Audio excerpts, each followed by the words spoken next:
In this video, I'm going to show you how to unlock a permanently locked Snapchat account. But before we do that, go ahead and hit that subscribe button down below.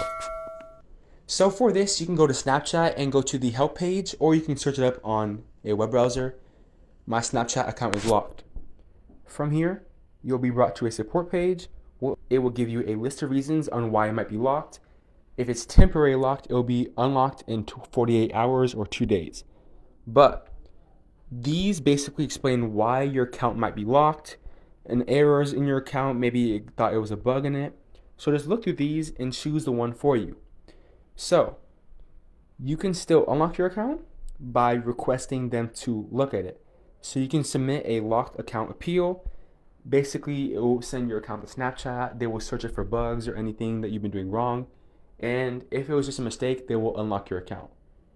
If this video helped you out, go ahead and hit the subscribe button, like, and comment with any questions you have. I will see you in the next video.